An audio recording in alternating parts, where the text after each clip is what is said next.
ಕನಿಷ್ಠ ವೇತನ ಕೊಡಲೇಬೇಕು. ರಾಷ್ಟ್ರೀಯ ಸಮಾನ ಕನಿಷ್ಠ ವೇತನ 26,000, ಸಂಘಟಿತ 36,000 ಕೊಡಲೇಬೇಕು. ಕಾರ್ಮಿಕ ವಿರೋಧಿ 4 ಲೇಬರ್ ಕೋಡ್ ರದ್ದಾಗಬೇಕು. ಬಡ ವಿರೋಧಿ, ಕಾರ್ಮಿಕ ವಿರೋಧಿ ಮೋದಿ ಸರ್ಕಾರಕ್ಕೆ ಧಿಕ್ಕಾರ. ವಿರೋಧಿ, ಕಾರ್ಮಿಕ ವಿರೋಧಿ ನರೇಂದ್ರ ಮೋದಿ ಸರ್ಕಾರ ತೊಲಗಲೇಬೇಕು. ಡೀಸೆಲ್, ಗ್ಯಾಸ್ ಹಾಗೂ ದಿನಸಿ ಪದಾರ್ಥಗಳು, ಔಷಧಿ ಪದಾರ್ಥಗಳ ಬೆಲೆಗಳು ಇಳಿಯಲೇಬೇಕು. ರಸಗೊಬ್ಬರ, ಬೀಜದ ಬೆಲೆಗಳು ಇಳಿಯಲು ಆಗಲೇಬೇಕು. ಆರೋಗ್ಯ ಇಲಾಖೆಯಲ್ಲಿ ಕೆಲಸ ಮಾಡುವ ನೌಕರರು ಕಾಯಂ ಆಗಲೇಬೇಕು. ಮನೆಗೆಲಸ ಮಹಿಳೆಯರಿಗೆ ಕನಿಷ್ಠ ವೇತನ ಸಿಗಲೇಬೇಕು. ಉದ್ಯೋಗ ಖಾತ್ರಿ ಕಾರ್ಮಿಕರಿಗೆ ವರ್ಷದಲ್ಲಿ 200 ದಿನಕ್ಕೆ 500 ಮಂಜೂರಿ ಕೊಡಲೇಬೇಕು. ಎಲ್ಲ ದುಡಿಯುವ ಜನರ ಹಕ್ಕುಗಳು ರಕ್ಷಣೆ ಆಗಲೇಬೇಕು.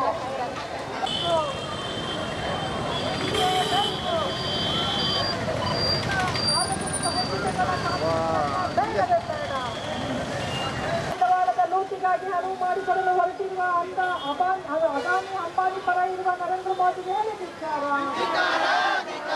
ದೇಶದ ಶ್ರಮವನ್ನು ಲೂಟಿ ಮಾಡಲು ಹೊರಟಿರುವ ನರೇಂದ್ರ ಮೋದಿ ಸರ್ಕಾರ ತೊಲಗಲೇಬೇಕು. ತೊಲಗಲೇಬೇಕು. ಶ್ರಮಜೀವಿಗಳ ಸರ್ಕಾರಕ್ಕೆ ಧಿಕ್ಕಾರ. ಎಲ್ಲರೂ ರಕ್ಷಣೆ ಬನ್ನಿ, ದಲಿತ ಆಶಾ ವರ್ಕರ್ಸ್ ಎಲ್ಲರೂ ರಕ್ಷಣೆ ಬನ್ನಿ. ಅಂಗನವಾಡಿ ಅಂತ ಸಂಘಟಿಸಿರೋರು ರಕ್ಷಣೆ ಬನ್ನಿ. ಕಾರ್ಮಿಕ ವಿರೋಧಿ ಲೇಬರ್ ಕೋಡ್ ರದ್ದಾಗಲಿ. ರೈತ ವಿರೋಧಿ ಮಸೂದೆಗಳು ವಾಪಸ್ಸಾಗಲಿ. ಎಲ್ಲರೂ ಕೂತ್ಕೋಬೇಕಲ್ಲಿ. ಕಾರ್ಮಿಕ ವಿರೋಧಿ ಸಂಹಿತೆಗಳು ರದ್ದಾಗಲೇಬೇಕು. ಕಾರ್ಮಿಕ ವಿರೋಧಿ ಲೇಬರ್ ಕೋಡ್ ರದ್ದಾಗಲೇಬೇಕಂತಹ ಅತ್ಯಂತ ದುರಾಡಳಿತವನ್ನ ನಡೆಸ್ತಾ ಇರ್ತಕ್ಕಂಥ ನರೇಂದ್ರ ಮೋದಿ ಸಂಘಟನೆಯಾಗಿದ್ದಾರೆ. ಅದರಲ್ಲಿ ISUC, AITUC, UTUC, ಹಾಗೆಯೇ ಜರವಾದಿ ಮಹಿಳಾ ಸಂಘಟನೆ, ಈಗ ಎಲ್ಲ ಅಸಂಘಟಿತ ಸಂಘಟಿತ ಕಾರ್ಮಿಕ ವಲಯ, ಬ್ಯಾಂಕು, LIC, ಇನ್ಶೂರೆನ್ಸ್. ಯಾಕೆ ಅಂತ ಹೇಳಿದ್ರೆ ಈ ದೇಶದ ದುಡಿಯುವ ಜನರ ಹಕ್ಕನ್ನ ಕಿತ್ಕೊಂಡಿದ್ದಾರೆ. ಈ ದೇಶದ ದುಡಿಯುವ ಜನರನ್ನ ಗುಲಾಮರನ್ನಾಗಿ ಮಾಡಲಿಕ್ಕೆ ಹೊರಟಿದ್ದಾರೆ. ಇವತ್ತು ಕೂಟನೆತ್ತುತ್ತಿರುವ ನರೇಂದ್ರ ಮೋದಿ ಸರ್ಕಾರಕ್ಕೆ ನಾವು ಧಿಕ್ಕಾರ ಹೇಳ್ತಾ ಇದ್ದೇವೆ. ಸರ್ಕಾರದ ಧೋರಣೆಗೆ ಧಿಕ್ಕಾರ. ಕಾರ್ಮಿಕ ವಿರೋಧಿ ಸಂಹಿತೆಗಳು ರದ್ದಾಗಲೇಬೇಕು. ಜನವಿರೋಧಿ ನೀತಿಗಳು ವಾಪಸ್ಸಾಗಲೇಬೇಕು. ರೈತ ಕಾರ್ಮಿಕರ ವಿರುದ್ಧ ಇರುವ ಕಾನೂನುಗಳು ರದ್ದಾಗಲಿ. ದುಡಿಯುವ ಜನರ ಬದುಕುವ ಹಕ್ಕಿನಾಗಿ ಹಕ್ಕಿನ ಭಾರತ ಮುಷ್ಕರ ಯಶಸ್ವಿ ಮಾಡೋಣ. ದೇಶದ ದುಡಿಯುವ ಜನರೇ, ನಿಮ್ಮ ಒಂದು ಹೋರಾಟದಿಂದ ಸರ್ಕಾರಕ್ಕೆ ಎಚ್ಚರಿಕೆ. ನರೇಂದ್ರ ಮೋದಿ ಸರ್ಕಾರದ ಕಾರ್ಪೊರೇಟ್ ಬಂಡವಾಳ ನೀತಿಗೆ ಹೇಳಿದ್ದಾರೆ. ಬಂಡವಾಳಗಳ ಕೂಟನೆತ್ತುತ್ತಿರುವ ನರೇಂದ್ರ ಮೋದಿ ಸರ್ಕಾರಕ್ಕೆ ಧಿಕ್ಕಾರ. ಬಂಡವಾಳದ ಲೂಟಿಗಾಗಿ ಹರವು ಮಾಡಿಕೊಡಲು ಹೊರಟಿರುವ ಅದಾನಿ ಅಂಬಾನಿ ಪರ ಇರುವ ನರೇಂದ್ರ ಮೋದಿಗೆ ಹೇಳಿ ಧಿಕ್ಕಾರ.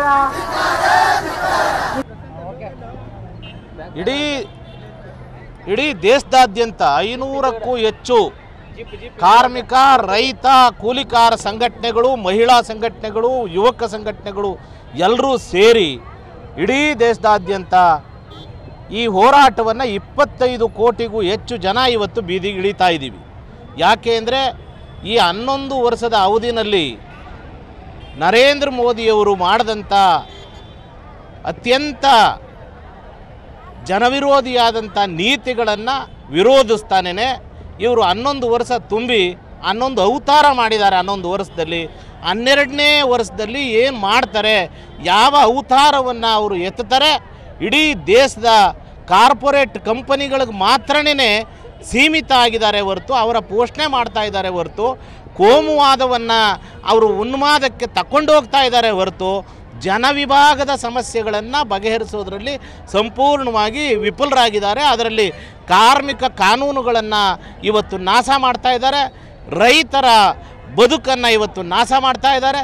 ಕೂಲಿಕಾರರ ಬದುಕನ್ನು ಇವತ್ತು ನಾಶ ಮಾಡ್ತಾ ಇದ್ದಾರೆ. ಮಹಿಳೆಯರ ಮೇಲೆ ಪ್ರತಿದಿನ ಅತ್ಯಾಚಾರಗಳು ನಡೀತಾ ಇದ್ದಾವೆ.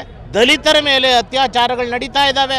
ಎಲ್ಲ ಜನವಿಭಾಗವನ್ನು ಇವತ್ತು ಒಂದಲ್ಲ ಒಂದು ಇಕ್ಕಟ್ಟಿಗೆ ಸಿಕ್ಕಿಸುವ ಮೂಲಕ ಕೇವಲ ಕಾರ್ಪೊರೇಟ್ ಕಂಪನಿಗಳಿಗೆ ವರ್ಷಕ್ಕೆ ಒಂದು ಬಾರಿ ಅವರು 10,000 ಕೋಟಿಗೂ 10 ಲಕ್ಷ ಕೋಟಿಗೂ ಹೆಚ್ಚು ಬಕ್ಷೀಸನ್ನು ಕೊಡ್ತಾರೆ. ಅದೇ ಸಂದರ್ಭದಲ್ಲಿ 4,80,000 ರೂಪಾಯಿ ಸಾಲವನ್ನು ಇವತ್ತು ಪ್ರತಿ ತಲೆಗೆ ತಂದು ಇಳಿಸಿದ್ದಾರೆ ಅಂತ ಹೇಳಿದ್ರೆ ಯಾವ ಮಟ್ಟದಲ್ಲಿ ಇವತ್ತು ಈ ದೇಶವನ್ನು ಕೊಂಡೊಯ್ತಾ ಇದ್ದಾರೆ. ಇದನ್ನು ವಿರೋಧಿಸಿ ಇಡೀ ಜನಸಮೂಹ ಇವತ್ತು ಬೀದಿಗಿಳಿದು ಕೆಲವು ಕಡೆ ಬಂದಾಗ್ತಾ ಇದೆ, ಕೆಲವು ಕಡೆ ರಸ್ತೆ ತಡೆ ಆಗ್ತಾ ಇದೆ. ನಾವಿವತ್ತು ಸಾಮೂಹಿಕವಾಗಿ ಬಂಧನಕ್ಕೆ ಒಳಗಾಗೋದ್ರ ಮೂಲಕ ಈ ಸರ್ಕಾರದ ನೀತಿಯನ್ನು ಹಿಮ್ಮೆಟ್ಟಿಸ್ಲಿಕ್ಕೆ ಇವತ್ತು ಸೇರಿದ್ದೀವಿ. ಇದು ಅಖಿಲ ಭಾರತ ಮುಷ್ಕರ. ಈ ಮುಷ್ಕರ 10ಕ್ಕೂ ಹೆಚ್ಚು ಕಾರ್ಮಿಕ ಸಂಘಟನೆಗಳು ಕರೆ ಕೊಟ್ಟಿದೆ. 100ಕ್ಕೂ ಹೆಚ್ಚು ರೈತ ಕೂಲಿಕಾರ ಸಂಘಗಳು SKM ಕರೆ ಕೊಟ್ಟಿದೆ.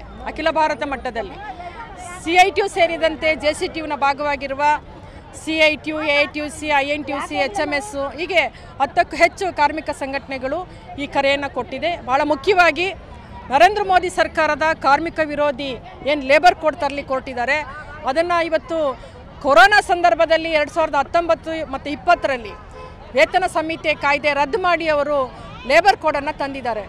ಅದರ ಅಪಾಯ ಏನಿದೆ ಅಂತ ಹೇಳಿದ್ರೆ ಕೆಲಸ ಕೇಳಂಗಿಲ್ಲ, ಕೆಲಸಕ್ಕೊಂದು ಸುರಕ್ಷೆ ಇರಲ್ಲ, ಮುಷ್ಕರದ ಹಕ್ಕಿರೋದಿಲ್ಲ, ಯಾವುದೇ ಕಾನೂನಾತ್ಮಕ ಸೌಲಭ್ಯಗಳು ಇಲ್ಲದ ರೀತಿಯಲ್ಲಿ ಕಿತ್ಕೊಳ್ಳಿಕ್ಕೆ ಇವತ್ತು ನರೇಂದ್ರ ಮೋದಿ ಸರ್ಕಾರ ಹೊರಟಿದೆ. ಕಾರ್ಮಿಕರ ವಿರುದ್ಧ ಇರತಕ್ಕಂಥ ಲೇಬರ್ ಕೋಡ್ ವಾಪಸ್ ಆಗಬೇಕು ಅಂತೇಳಿ ನಾವೆಲ್ಲರೂ ಕೂಡ ಇವತ್ತು ಬೀದಿಗಿಳಿದು ಸಾಮೂಹಿಕವಾಗಿ ಬಂಧನಕ್ಕೆ ಒಳಗಾಗ್ತಾ ಇದ್ದೀವಿ. ನರೇಂದ್ರ ಮೋದಿ ಸರ್ಕಾರ ಲೇಬರ್ ಕೋಡ್ನ ತಕ್ಷಣ ರದ್ದು ಮಾಡಬೇಕು. ಅದೇ ಥರ ಅನುಷ್ಠಾನಗೊಳಿಸಲಿಕ್ಕೆ ಮುಂದಾಗಿರ್ತಕ್ಕಂಥ ರಾಜ್ಯ ಸರ್ಕಾರ ಸಿದ್ದರಾಮಯ್ಯ ಸರ್ಕಾರ ಕೂಡ ಈ ಲೇಬರ್ ಕೋಡನ್ನು ವಾಪಸ್ ಮಾಡಬೇಕು ಅಂತೇಳಿ ಹೇಳ್ತೇವೆ. ಕೆಲಸದ ಅವಧಿ 8ರಿಂದ 10, 12 ಗಂಟೆ ಹೆಚ್ಚು ಮಾಡಲಿಕ್ಕೆ ಹೊರಟಿದ್ದಾರೆ.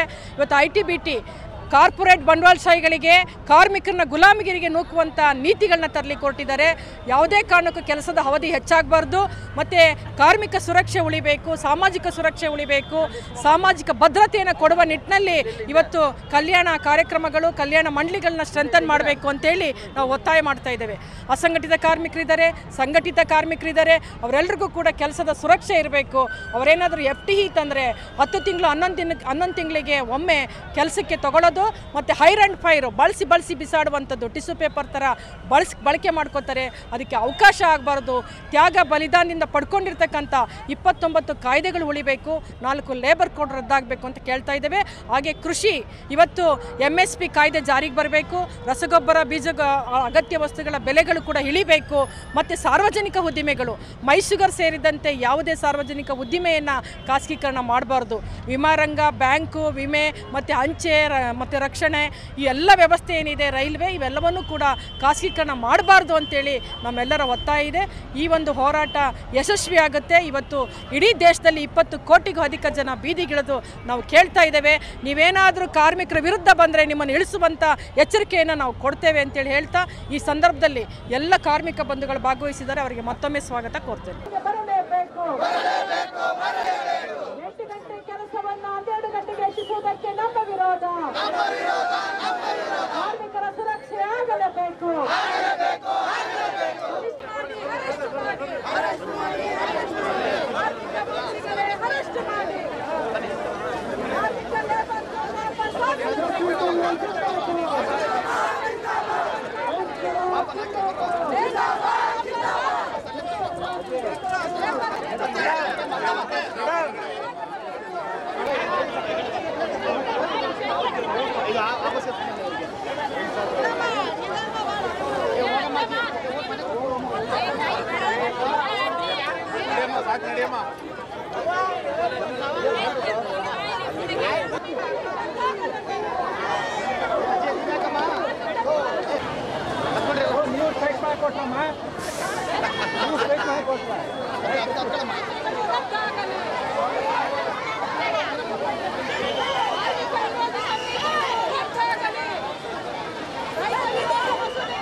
ಸ್ವರ್ಣ.